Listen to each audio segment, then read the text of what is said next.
We're right about two past the hour, so we can go ahead and kick things off. Welcome everyone to today's FEVO forum. It's on security and efficiency, hot topics in ticket operations. As you guys know, FEVO as a company, we're here to really help our clients bring things online, make that shopping experience great for consumers, and make the cart experience for our clients the best it can be. I want to go ahead and introduce the panel. We've got a stellar group today. I want to go ahead and get Michael introduced. Mike, you want to introduce yourself? Sure. Thank you, Julio. Hi, everyone. Thank you all for joining today. My name is Mike Abatello. I am on Julio's team here, the Partner Operations and Implementation team. My background is purely in ticket operations from working prior to FEVO. I was with Ticketmaster for many years and then Live Nation Concerts, where I ran ticket ops for their Venue Nation division. Looking forward to having this panel today. And I just want to thank all of our panelists for joining us. So I will pass it to Emily. Hi, Emily Dent here from the University of Kentucky. I'm in my 18th, I think, season here. I worked for a while as a student at Rep Arena prior to working full-time at Kentucky. Mainly do our operations stuff here. Not a lot of financial stuff background, but we all kind of have to handle that here in the collegiate level ops side. So, and I am a Bills fan in Kentucky. Awesome. Thanks, Emily. Let's kick things over to Brad in Minnesota. Brett Miller, Senior Ticket Manager, Ticket Operations. I've been with the Wild in some capacity since 2005. Worked in many different departments, guest services, suites, ticket sales, customer service, and have spent the last 12 seasons working in ticket operations. That's all I got. Only 12 years, Brett? That's it? Only 12. Got a wealth of experience on this panel today. And last but certainly not least, the man with the most interesting last name and probably all of ticketing, Rob Brankuski. Julio, thank you. Rob Brankuski, Director of Ticket Operations for the New Jersey Devils and Prudential Center. Started my career actually with the Devils 11 years ago, spent the better part of my career in Newark. Shout out to my team who's listening right now. Had a brief 3-year stay at Ticketmaster on the client support team, and made my way back home to the Devils just a little over 2 years ago to head their ticket ops department. Thanks, Rob. Really excited to get this panel going. I should perhaps introduce myself. I'm Julio Lupo. I've been with FEVO just shy of 5 years now. I head up our partner operations and implementation team. And prior to FEVO, I was most recently with Barclays Center and Brooklyn Nets. Shout out to Brooklyn if they're on the call. And before that, the New England Patriots and the University of Florida. I'm an SEC guy through and through for college. So Emily, glad to see you here on the panel. But let's get into it. So what are we going to do today? We're going to talk about 3 main things. 1, the impact of fraud. 2, some payment plans and payment options and what FEVO is doing to reconsider that for the future. And then 3 is the FEVO transfer tool. All right, Mike, you want to kick things off here with fraud and chargebacks? Yeah, sure. Thanks, Julio. So we all know working in ticket operations, right? You guys are seeing on a daily basis how you guys are getting chargebacks from people who are buying, maybe through online portals or through your primary ticketing provider. And you can see the data here on the right-hand side that's showing like what FEVO versus the industry averages, right? So one of the things that we have introduced on our end to help and try and mitigate some fraud and chargebacks is 3D Secure. So we work with our payment processor, and they have 3D Secure mechanisms on their end. And what that allows us to do is actually do a deeper scrub and analysis of all the buyers that are coming through FEVO's channel to purchase tickets. So we are constantly trying to be at the forefront of that technology to ensure that we are able to successfully, process high volume, high dollar transactions without having to worry about the client, or us gaining, taking on that chargeback or risk. So Rob, I know you have a lot of experience in this, and I know that you have also been a proponent of the work that FEVO's been doing. Do you have anything you'd like to add there? No, I mean, I totally agree. I think like last year before, 3DS was fully implemented, we were getting at least 10 plus chargebacks, fraud chargebacks a game. And, now this season, we've seen that drop. I mean, my quote was over 90%. I believe on the fraud side, we've had no fraud chargebacks this season. The charges we get are the typical goods not received, or anyone wanting to complain about their experience and they charge back. But it's been awesome. And it's one of the huge things for my team, not have to worry about it, because when you get 10 per game and you're in the middle of a stretch of 3 games in 5 days, that's a lot of time you have to spend. So it's good to be able to use that time more efficiently. Yeah, totally. Thanks for that, Rob. Yeah, so like I said, if anyone has questions about the work that we're doing with 3D Secure, please let us know. We're happy to talk through this in more depth. But you could see, like I mentioned before, almost 0.10% is what we're seeing on our end. So really, really powerful stuff that we're doing. So. Yeah, and I would just say, anecdotally, we added this as a prevention measure after seeing a spike maybe 15 to 18 months ago. The whole industry as a whole was seeing a huge spike in fraudulent transactions, and we wanted to get ahead of what can we do to help mitigate this in the future. And this is a frictionless it's a frictionless feature that was put in place for the consumer. They don't actually have any additional experience when they're going through the card process and going to checkout. It's actually pretty cool that the way the 3DS technology works, you almost wouldn't know as a client. You may not have been aware that FEVO turned this on for your carts, but we did go ahead and turn this on for every single client, and it's seen a massive reduction, as Rob mentioned. But to turn the table a little bit over to Brett. Brett, are you guys, do you have any strategies that you all are using in Minnesota, either similar or different to combat fraud? Similar, right? I wanted to kind of echo what Rob was saying earlier, as far as how chargebacks can demoralize the department. And since switching over to the 3DS, it's been huge. I think we've only seen 2 or 3 chargebacks that have just come back this week. But it all started last season. We saw through our college offer a huge uptick in fraudulent purchases coming out of the Philippines, and it was great to work with FEVO to take a deep dive into these, into the IP addresses, and work on blocking certain IP addresses from being able to purchase our tickets.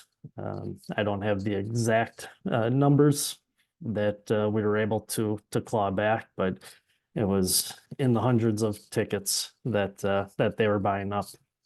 Obviously, when you had someone that's international buying tickets just to resell them, and we're out the money, but more importantly, we're out the true fans and getting the information of the people that are coming to our games, so we can retarget and upsell them for future games.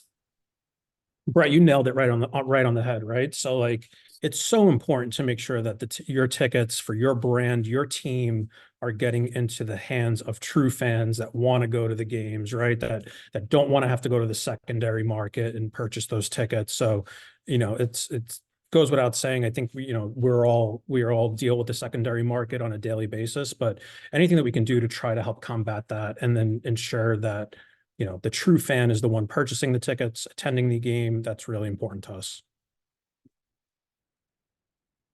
And to switch gears a little bit, Emily, I'm going to point a question at you. So in Kentucky, you guys obviously have some marquee matchups, right? Whether it be for football or basketball, what have you, NCAA tournament championship runs. Not this year, unfortunately, but maybe next year. Tell me about how you guys combat fraud and handle those high demand events in Kentucky. Wow, Yeah, Julia, I think salt on the wound, right? I know we just lost our coach, and now you're reminding me. No, I think we're pretty lucky. I was just looking at a report this morning of how many chargebacks we've been getting here, and we maybe get 12 to 15 a year. So I think we're probably pretty fortunate in that aspect. but we also take some measures in advance. And if we see a high volume coming in on any of those major events we have, like a Kansas game, an Alabama game, something like that, we'll look at those orders after they've been placed and we just cancel in advance. It is rare if we ever get anybody to call us back about those and suggest that like maybe they weren't like fake orders. But we do that and it's helped us a lot. Most of the events that we get them for though are like the bowl game or a postseason event or something like that. But those games that we know that we're going to have high demand for, we usually try to monitor that in advance and know that we're going to look through and cancel some of those. Awesome. Thanks for that, Emily. I think the last note here on fraud is just the time saving that it is for you and in your teams. Whether you're in ticket operations, finance, settlement, what have you, fraud is a huge time crunch for whoever's on the receiving end of those chargebacks and fraud and night of game, guest services, all of those play into that factor there, the third bullet point of how the dollar savings. I thought that was a pretty cool stat. You know, it's $3 for every dollar of fraud is the cost of fraud. So pretty interesting stuff. Anything else on here that you wanted to share, Michael? No, sir, I did not. Awesome. Yeah, I do want to just shout out a quick reminder to everyone in attendance. If you guys have questions or want to dive deeper on any of these topics, feel free to throw into the chat your thoughts, and we will get to them. But yeah, I think we can go on to the next slide here. And this is really just taking a step further into what are the strategies that individual organizations are taking with analyzing the impact and assessing the impact. So with that, Rob, we've got a great quote up here from you. Thank you for this quote. Any thoughts in terms of 3DS and how it's been an integral part of what you guys have done over at Prudential? Yeah, I mean, just going back, I think it allows us to focus. I mean, we're not losing sales after the fact, right? A lot of these fraud charges come in after the game, and that's the worst part because you can't resell those tickets. Then you have to go re-report your game reports back to the league. You're reporting them back to the executive team and saying, hey, by the way, we lost X thousand dollars for this game because of fraud. So it's one less thing, right? It's time savings. I think one of the things I remember this time last year, I was asking my controller like for room in the budget to have a chargeback analyst because we were getting crushed with chargebacks. Like this year, like much to my team who handle this, much to their disappointment, will not be asking for that this year. But it's huge. Like just to be able to, I think it's more peace of mind. Like knowing that I'm not gonna. Like last year, we were running through, especially for bigger games, like we were running through orders, like online orders, to see okay, where are these people purchasing from. Problem is being in New Jersey, like you have so many states close by where like you can't just drill down to your New York purchaser, you can't drill down to your Pennsylvania orders. Everyone's coming there, right? So it makes it easier to not have to go through sales every day. Where are they coming from? Are these new accounts? Are these old accounts? What's their history? It gives us so much time back to focus on more important things versus just having to pretty much play defense and hope that you weed as many of these out before the game takes place. Yeah, and Emily, I think you experienced something similar in Kentucky, right? You've got fans from Ohio, from Tennessee, from all your neighboring states, in addition to Kentucky locally. How do you guys in Lexington handle like sales processes on FEVO, off FEVO, season tickets? How are you managing out-of-state accounts? Yeah, we try to vet those a little bit before we go through and take payment from most of those people. A lot of times we'll do sort of a hand raising thing, get those over to our sales team, and they'll have some conversations with them in advance to try to cut down on some of those. More than anything for us, it's like just sussing out if they're actually a Kentucky fan. Usually you can tell because they sound a little bit crazed. But other than that, more or less, we're just looking for if it's somebody who's actually legit. A lot of times they'll give an address that's different than their billing address. And so sometimes we'll look those up. We've had people sending copies of licenses and been able to easily tell that they're not legit, that they've gone and photoshopped them. I know Rob and Brett have experienced the same thing too. So yeah, we try to vet those a little bit through our sales team more than anything for those season ticket sales. But a lot of times, like I said before, we'll just go through and we'll cancel things if they look suspect to us. And 99 times out of 100, we're not hearing back from them. Awesome. Yeah, FEVO's doing some things that really help on the consumer process in terms of a couple of features we've layered into our product. We offer bin gating, which allows you to control which credit cards are eligible to purchase on an offer. So not just your Amex, Discover, Visa, MasterCard, but you can get more granular and say, hey, this is a Chase specific offer. This is a specific offer for Wells Fargo fans. It allows you to drill down into a specific bank from a fraud perspective, but also just from a consumer and a branding perspective. It does allow you sometimes with your sponsors to get out there. And then the other piece is we've just layered in an ID.me technology. So ID.me is a way to layer on top of your FEVO offer. You can gate the offer and actually have the fan go through a process where they're confirming their identity. So they're doing a match to their email address, their phone number, and New York State actually uses it as a way to validate someone's identity within New York State. So pretty cool new feature that we're just rolling out here, but will certainly help some of the fraud stuff too. Yeah, and ID.me, if I'm sure hopefully everyone on this call has paid their taxes, or if they've had to pay their taxes, you've had to use ID.me to actually log in to the IRS and pay those. So it is they have a tremendous database. It's a terrific product. And if anybody has questions about how that functionality works or what ID.me can bring to the table, just as always, let us know.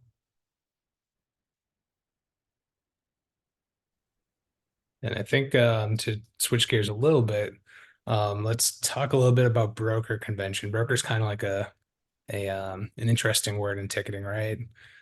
Brokers can be real fans. Brokers can be at times they can help your business. At times they can hurt your business. But Brett, what's the broker strategy look like in Minnesota, and how do you guys work at making sure either your fans are legitimate fans or you're okay with the purchases?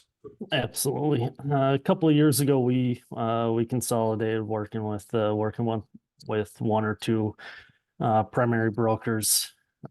Helps us have that relationship. There's good communication back and forth. Can share a little bit of data, but most importantly, keeping the floor and the pricing integrity in place.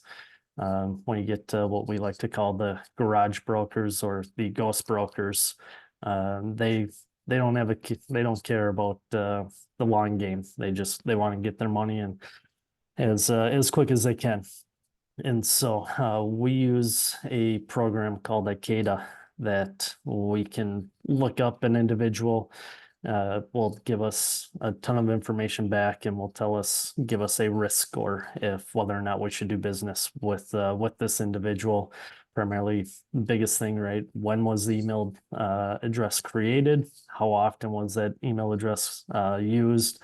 Does their name match the address that they're providing us, which is come in big, that we can stop the sale before it happens and be more proactive than reactive. Obviously, these guys are smart. They're always one step ahead of us. So there's going to be times where we need to be reactive, and we've been able to utilize ticketing forwarding data and scan data to identify some of these ghost brokers that they look like real fans, but at the end of the day, they're just they're brokers and maybe working for a bigger firm than who they say they are.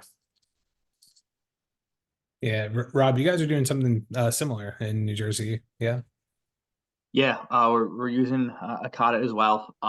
We get a lot of, last year we do have some consolidated brokers we work with, but last year with the teen success, we saw a huge jump in the garage brokers, right? And we're able to this year we know who they are, right? And just kind of waiting, or at a point where, our broker partners don't see it as a concern at the moment with impacting the overall business, but we have these identified, again, as Brett mentioned, like we see the activity, we see they're using trade desk or some type of ticket automation, so we know what they're doing. Usually when we call these people out on it, they play dumb.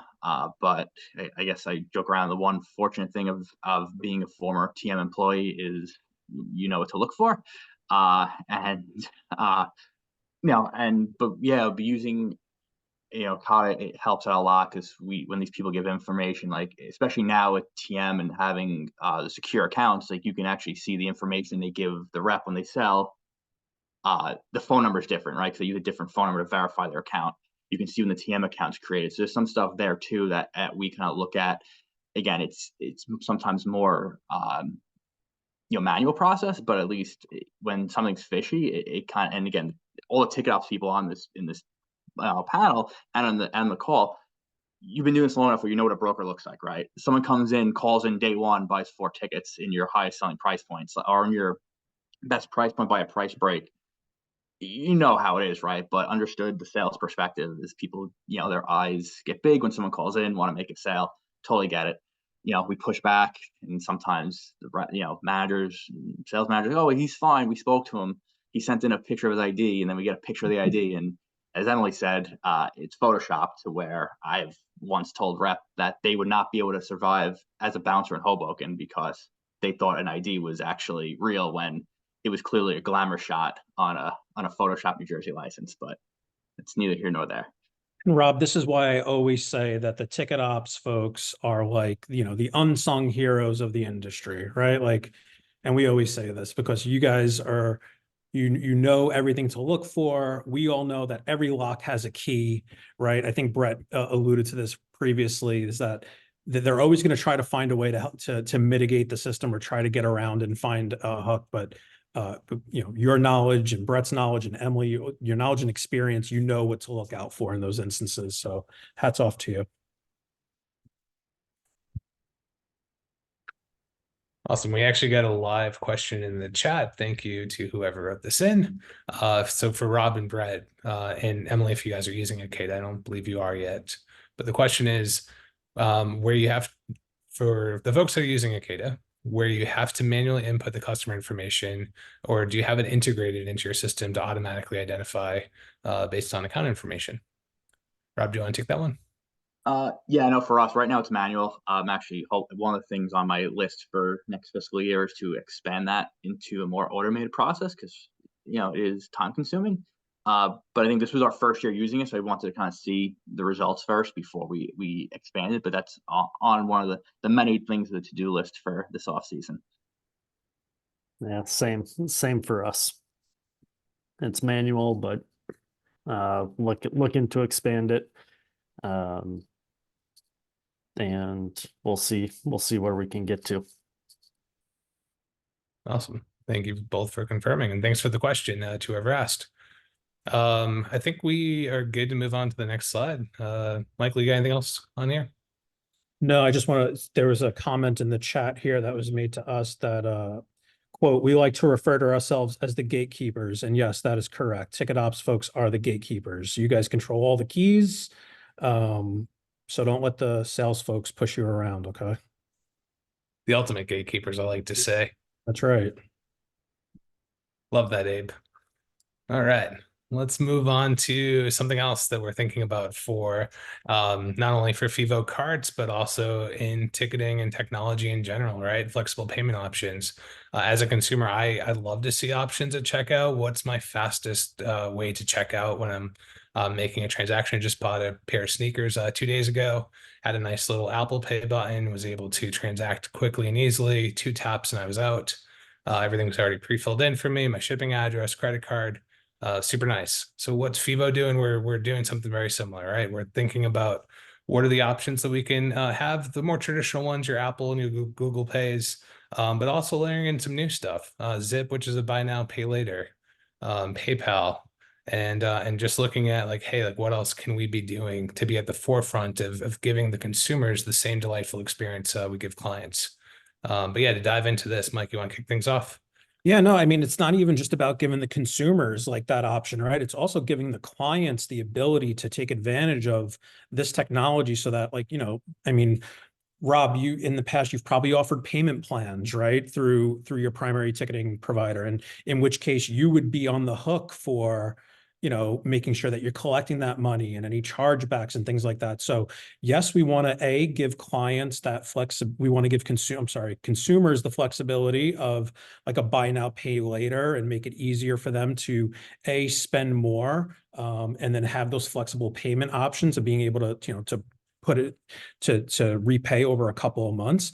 But then why not allow these companies that we've partnered with to take on that risk, right? So, they do the background check on the folks, they take on all the risk. You as the client, you're getting all the money up front, right? So if someone's buying a $5,000 suite, the client is getting paid in full on that, right? The consumer now has to make those payments to Zip and make sure that they're in good standings and that, good credit and things of the like. But it's really a no-brainer, and we're seeing so much penetration with this, especially in the Gen Z space. The Gen Zers today who are having a difficult time getting credit and applying for credit cards and getting approved.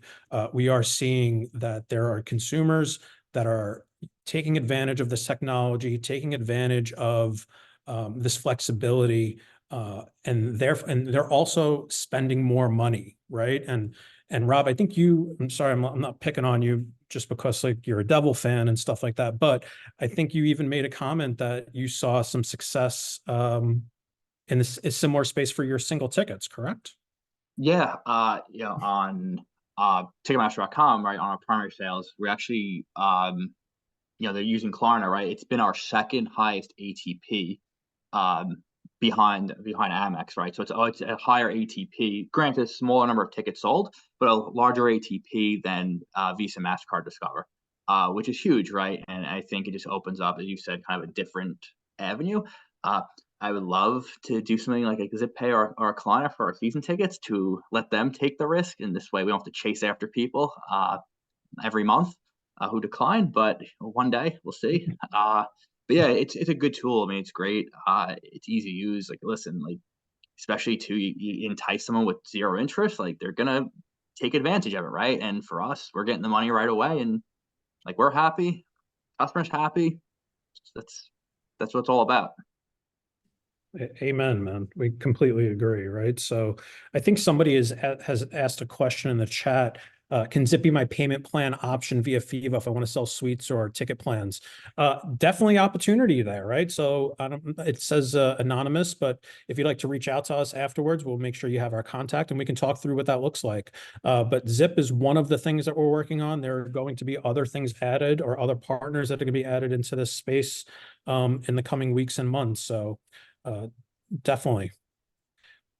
I know that there's been some, I don't want to say maybe some resistance in previously of like providing these options, but once it's explained and like you said, Rob, the client doesn't take on any of the risk, these companies take on the risk. The guest has the flexibility of being able to spend more money and break those payments out over a couple months. It's a no-brainer. Yeah, and I would just add on anecdotally, we've only had Zip enabled since January or thereabouts, and we've already seen some pretty compelling stats. On average, the Zip cart is spending on a cart total almost $100 more than the standard cart. So that's over 2, 3, 4 tickets. They are spending more, and then also the Zip payment plans, they're currently capped at $1,500. So the question about suites and ticket plans, as Michael alluded to, we are exploring other opportunities, specifically with PayPal, to offer a different buy now, pay later option, which would be for those more higher priced items.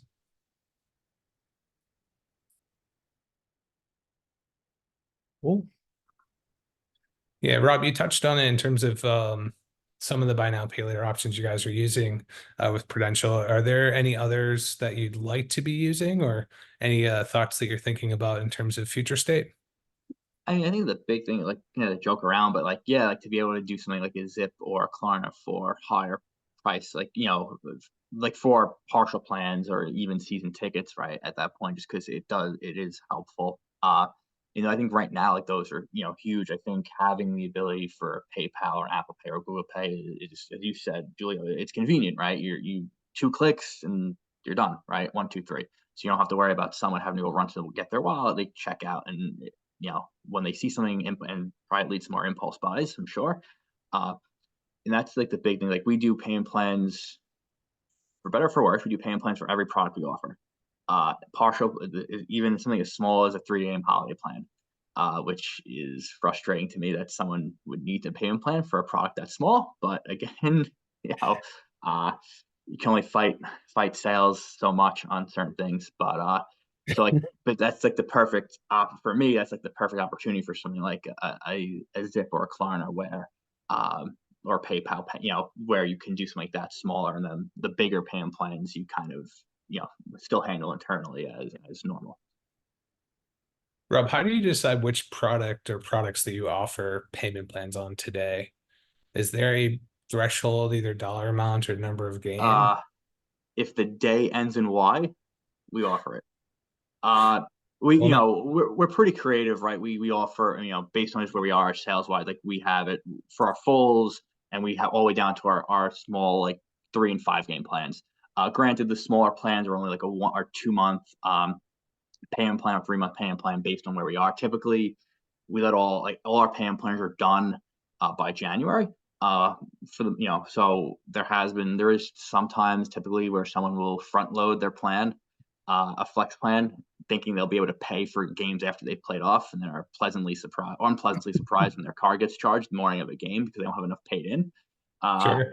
So it's the struggle is there sometimes, but overall, my team and our sales team, do a good job with, kind of, we're aggressive with these accounts, right? If you're declining frequently, we drop your seats, we block your seats so you can't get in, embarrass you at the box office. I like being aggressive. I'm sure our service team at the arena is not too happy about that sometimes, but I go with the mentality of do now and ask for forgiveness later on some cases. Rob, I agree with you there. There's nothing like embarrassing someone who did not pay for their tickets and then they try to get in. So hats off to you, buddy. Awesome. Just a quick reminder to the folks attending, if you do have questions, whether it's about payment options or anything else that you're curious about in ticketing and technology, we're happy to tackle the questions live. The panelists have been great thus far. We're going to switch gears a little bit and move into another way that FEVO is looking at making clients' lives efficient with what we're referring to as FEVO transfer. And let me get into FEVO transfer. Here we are. Michael, want to take it away? Yeah, thank you so much, Julio. So I think I speak for almost every single person on this call that you all hate will call. You hate lines at the box office. You hate filling envelopes and leaving tickets in the rack, and telling people, come to window 2 or window 3 and come grab your tickets, right? So, and I know a lot of you on this call probably have graduations that are coming up this year. So I'll preface it by saying FEVO has a tool now that is integrated with both TM Arctics and tickets.com, where you can take blocks of tickets or hundreds or thousands of tickets and send them out in mass in bulk, right? So what does that mean, right? So I could take 1,000 tickets, throw them in an Arctics account, import that account into this tool, and then this tool allows me to transfer tickets in 3 different ways. One way is, Julia, could we slow this down for a second? This thing's going super fast.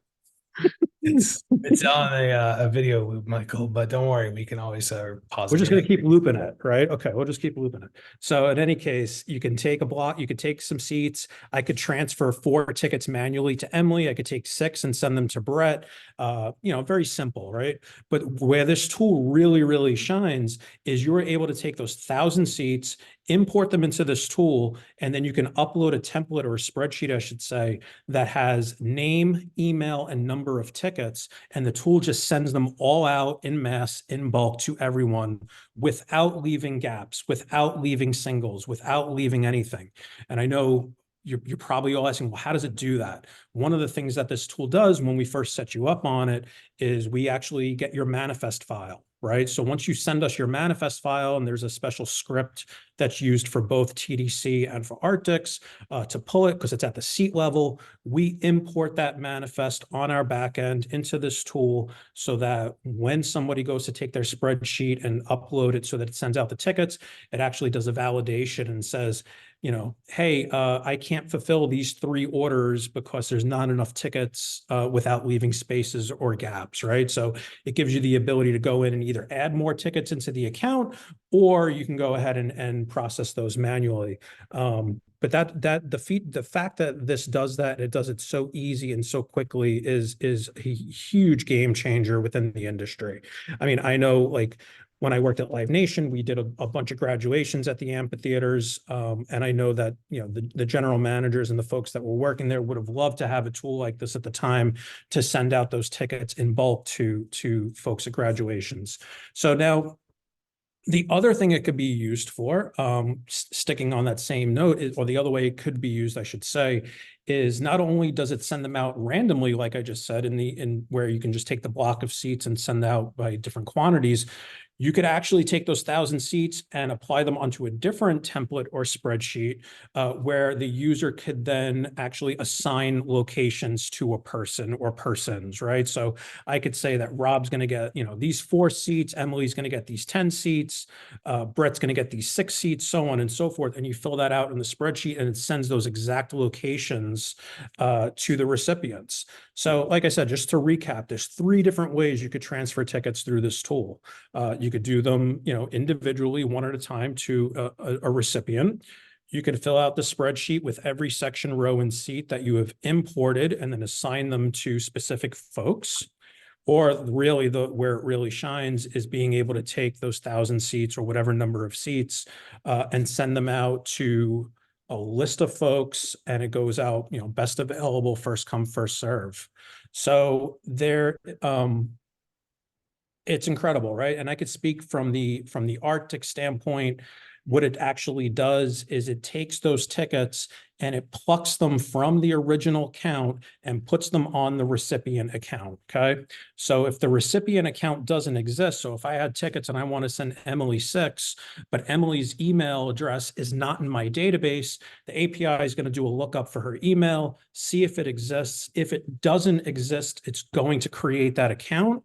So the API will create that account, and then the tickets will move from the original account to Emily's account. So and I'm not trying to be biased between tickets.com and TM. I just know how the TM interface works a little better. But for those of you who are Ticketmaster clients, if you put some tickets into an account and you clicked on the transfer button within the account and put in the recipient account number, that's how it works. It's basically replicating what it's doing on the front end, but only in bulk and in mass. Furthermore, you are able to see the ticket activity where the tickets get transferred to as well. So it's really, really powerful. It can do a lot of things. We're happy to show it to any of you that if you wish to see it. Yeah, Mike, I think you, sorry to interrupt, but I think you answered Casey's question that was in the chat. Can I see this information in Arctics after the transfers are complete? Yes, you certainly can. I think the other thing that's really cool, and I can speak to the TDC piece as well, similar to Arctics, the TDC data all does flow through as well. And it's a claim in TDC. So the tickets end up on the recipient's accounts as attending patrons. And you're able to see that data live within the ticketing system, regardless of the system. Yeah, good call out, Julio. Thank you for that. Yeah. And I will say, you know, there's been so many instances where folks will be like, oh, what if I send tickets to the wrong person? Well, the tool does allow you to then actually recall those tickets. So once the tickets have been sent in the dashboard, it shows you where all the seats have went to, who the recipients are. And then if I accidentally send, Emily tickets, I can go in and recall those and it'll get pulled back.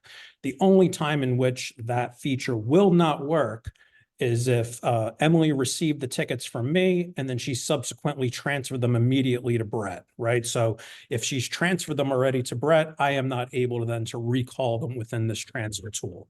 However, you as the client, you can still see all of the history in Arctics, right? So all that history still carries through. So even if I sent them to Emily, you could then see the ticket activity in her account that she sent them to Brett, so on and so forth. So it is a really powerful tool. I know I hate will call, I hate lines at the box office, and being able to have something like this to help improve that is just a huge benefit. So again, if anybody has questions on it or would like to see a demo, not at a video that's going way too 3x speed. quickly.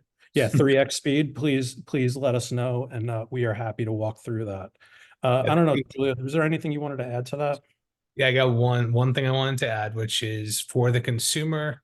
The awesome thing is that these transfers are complete at the time that the transfer is done. So this is a full-on transfer. This is not a pending invite where somebody has to then go in and log into an account manager or another website to confirm their tickets. The transfer is complete at the time it's executed. So the fan is essentially logging in to pull up their QR codes or add to wallet, no different than if they'd purchased a ticket. Spot on, right? So like you said, there's no accept process. So the tickets instantly go on that person's account. The recipient does receive an email being like, hey, so-and-so has sent you these tickets. Please click here to access them. And when you click there, it brings you to your account manager site that allows the guest to log in. It is extremely seamless. Yeah, so we're excited about that one. It's a tool that's powerful not only for ticket ops but also for group sales. So if you're out there trying to find a way to convince your group sellers to stop printing hundreds of tickets, this might be the way. Totally. I mean, and the thing about it also, Julio, is like it doesn't need to be used specifically for tickets that originated out of FEVO, right? It could be any tickets, right? It can be sponsorship tickets, it can be employee tickets, it can be whatever, right? It doesn't matter. Community relations. Yeah, really simple. So again, like I said, this is something that I feel would be very, very beneficial for clients. And I think there's a question in the chat here that says, will this be available for TM host? That is a terrific question. Right now, Ticketmaster does not have APIs for the host that support this functionality. So this functionality is currently only available for Ticketmaster Arctics and TDC. There have been conversations that we are looking at to explore to expand this into Paciolan clients. We don't have those details just yet. It is something we're still exploring, but rest assured, as soon as we have those details and we have some dates, we'll be able to share that with you all. Yep. You answer the live question for us, Mike. You're on the ball today. Trying, bro. Awesome. Well, let's keep the questions coming because we're getting towards the end of what we had prepared for dialogue, but we certainly we've got roughly 10 minutes left on the clock. We can get a little bit into the key takeaways. My favorite one's at the very top. It actually already came up today. I think Abe added on to this. Ultimate gatekeepers, but also the unsung heroes of the industry. Shout out to everyone on this call that makes it happen for your organization. But yeah, the key takeaways again to go back to where it started, reducing fraud. So what are the technologies that FEVO's implemented? What are you doing on the organization or venue or team side to reduce that fraud? Was step one. Step two is the checkout's changing. Payment options matter. Giving fans, like meeting them where they are at checkout is how you get those conversions up, right? If you're someone who's on an Apple device, you want to use Apple Pay. So FEVO is looking at that. And lastly, what we were just discussing, the FEVO transfer tool, a nice new efficient way to get tickets out there that doesn't involve a bokeh printer printing for 2 days. I mean, I loved my bokeh printer. I really did. But I like the big beige ones, right? Once they moved to those small black ones, I felt like it was breaking like every week. Brett knows what I'm talking about. I see him. He's smiling. Yeah, the black limas and the tray would never catch the actual tickets, right? So you're piecing together 44 game season plans and all right, what seat goes where. Yeah, happy to be done with that. Yeah, totally. Beige ones also make good step stools. The ones are Boca Graveyard is currently used for that. Yeah. So We those still are have plus. about 6 of those in use here. The beige ones? Oh yeah. Wow. They're still cooking. You guys have We- good WD-40 or something down there, Emily. We've been nice to them. So an off the cuff topic or question here for the panel. What are the thoughts on AI and what are some of the other things that are happening out there? And how do you think that's going to impact things for ticket ops? Rob, you want to go first? I think the biggest thing that I'm intrigued in and have definitely looked into with our organization, the identity-based entry.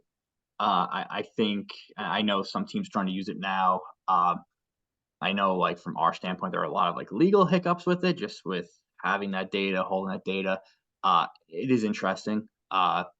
We've spoken to some, a few of those vendors early in the season, and we'll probably look into it again. But I think that's like the biggest thing, right? Like, and ultimately, like, seeing is scanning, walking with a picture of your face, like, is that better than having the mobile device? Like, what's, obviously those conversations were ones that we need to have with uh, a lot of different departments, because it does hit the IT side, it hits the guest service side, obviously, what I said before, legal. But that, I think, probably like one of the bigger things that, like, I'm looking forward to as far as like how this is all shaping up. Yeah. Just because I think it is like a whole new ball game, like kind of just how when mobile tickets and the rotating token came out. I think the identity stuff will be, I It's a think, the game changer, next right? big, Yeah, yeah. I know some of the leagues have already done some pilot testing, both MLB and NFL specifically. And they've seen some great success with the identity-based entries. Speaking of efficiency, like just the calculation there of a fan walking in with 6 people in 4 seconds, like that's just mathematically impossible when you're scanning tickets, right? Brett, did you have anything to add? Not anything, I guess, necessarily ticket related, but more internally. I know FEVO does a great job of it, having the automated recaps of the meetings. I think that's and that's something that the near future already here, obviously, that is going to help for anybody that misses meetings, has to miss panels, anything along those lines, that they get access to those recaps rather than trying to find time to watch sit through an hour long meeting. They just get the highlights, and just seeing where that goes from here. Now we know Brett's skipping his meetings in the future. So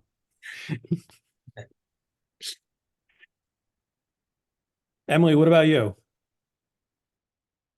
I think for us, our biggest thing right now that we're dealing with is attempting to balance the younger generation and our older generation. I mean, we have ticket holders up to 95 years old consistently across sports, and trying to figure out how to manage the technology with those folks is a little difficult sometimes.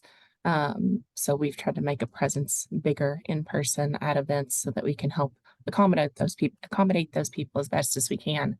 And we have some of them that are definitely getting the hang of it, but just trying to push some of those others forward.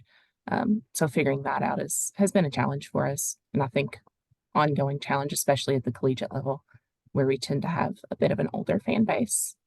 That and staffing. So that's why you have so many Boca printers then. We probably have about 40 of them. Yeah. Oh my. That's Yeah. wild. Yeah.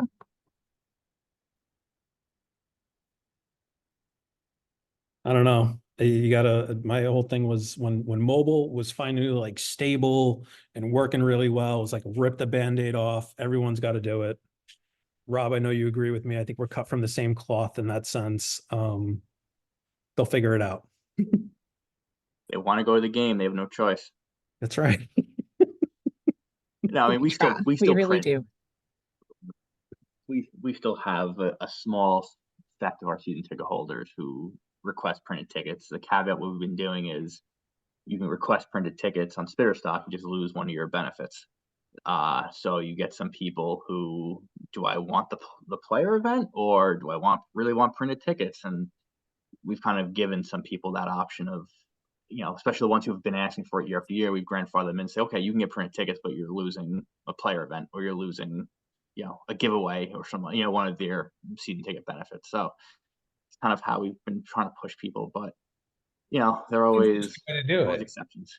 Yeah. I mean, it could also be a revenue stream, Rob, right? Sure, you want your tickets printed, $20 a ticket.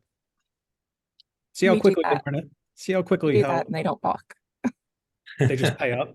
Absolutely every time. Oh my. I think my PR department, our PR team would probably have my head if I tried to do something like that. Yeah, Oh, when we made the switch, we would charge too, right? It was, I think, for season members, $25 per plan or per seat. And for suite members, it was $50. And we saw it continue to decrease year over year. First time was, I think, 200 accounts. The next year it was 100 accounts, and they quickly adapted. Now we don't have anyone with printed tickets. If they show up with a flip phone or cell phone's dead, we have seat locators at every gate. So there's still an extra step for them to have to take, but they're still getting into the game. what do you mean seat locators? Like the old printers that like when paperless first came out, those things? Yeah, basically, they'd be handwritten. So it's just a handwritten. little piece of paper, almost looks like a Post-it note, branded with our logo, section, row, seat numbers, date, and then whoever issued the seat locator. I would say on average, we are anywhere from 2 to 10 issued a game. When Ooh. you're charging people, using spitter stock or souvenir stock for those season ticket holders? We're using spitter stock. We're just printing it off in house. But we're doing a couple hundred accounts per sport. I like Andrew's note here. Andrew Sherwin, $100 a plan. I like that. That's good. Always monetizing up in Boston. Gotta appreciate that. We work- got a good question in the chat. Sorry, Emily, go ahead. Oh, I was We'll gonna say I worked Derby one year and it was $100 a ticket. And people print still off. paid that. Absolutely. That's wild to me. Yeah. So the question that came in the chat, and I can take this one, Michael, you can probably add to it. We'll go around the horn actually and see if everyone has a top dog, because everyone on the panel is I'd say a FEVO power user. But if an org is new to FEVO, just getting started here with us, what is the top time saver that they should try implementing first? And I would say you actually use the word org in your question. FEVO Enterprise has a tremendous organization setting where you can go in at the org level, which means by default, every single offer that you create on FEVO will have some things that are already defined at the org level. So whether you're someone who is setting up FEVO before your sales reps gets in there and go wild, or whether you're someone who's just setting up FEVO and then you're going to be the same person that's building offers, you can save yourself or the reps a lot of time by defining things at the org level. Things like the branding, so your color scheme that you want in your FEVO offers. You can have 2, 3, 4 images that are on every single offer by default. You can always peel them off if they don't make sense. That works out really nicely if you're using any like player images, and let's say a player gets traded or something like that mid-season, you're able just to make the switch at the org level. And then you can also define things like your rules and limits on your offers, how many tickets people can buy at the org level, so that all trickles down again to the offer level. There is also space for offer description, which you can put really useful information like how to manage tickets, how to complete a purchase flow, like things that you'd want any consumer to know when they're entering your stadium or your ballpark, what time gates open, what time parking opens. Those kind of key details that should be on every offer that's often overlooked by someone who's building 50 offers a week. Those are things that it's a time saver for everyone. But yeah, that would be my definite first piece of advice. Michael, you want to add anything? Yeah, just to piggyback on that, like you said, there's some other things that could be done at the organizational level. Like, for example, if you're a venue that's looking to sell accessible seating, right? Like maybe let us know, or your solutions rep know, what classes or hold codes you're using for ADA seating or accessible seating. Those can get plugged in at the organizational level and then trickle down where needed to all offers. Furthermore, if you're a TDC client that's maybe using Marketing Source, that's something that can get plugged in at the organization level. If you're a TM Arctics client that's using Salesforce, those get plugged in at the organizational level as well. If you are a PAC client, and I hope I don't butcher this, but mark codes, right? So like if you use mark codes in Paciolan, those can also get assigned at the organizational level. Yeah, and just a quick note on data attribution, because we are running low on time. If you are wondering about other data attribution fields, we are looking at them, and we'll continue to roll that out on our product roadmap for all of our integrations. So things like other info fields within Arctics, and within Access, we'll have some data attribution support coming as well. Those are things that we know make a big difference, whether it's from a CRM or a BI perspective. Having that data flowing directly into your primary ticketing system is huge. And then anything from the panelists in terms of best practices for when you're building FEVO offers, or what you've seen from your teams using FEVO? One thing that we do is very beneficial in having multiple people building the offers. We set up internal practices, so we basically had a step-by-step guide that it didn't matter who was jumping in to build the offer, it was going to be built the same way, whether it was naming conventions and the order of the step-by-step process, all that stuff. So no matter what the page was, who built it, everything was consistent across platforms, and that was very beneficial for us. Awesome. Yeah, a lot of our larger clients have relied on having internal guides, and it is super helpful, especially if you're a client that's cross-market and sitting, whether it's virtually or otherwise in different parts of the country.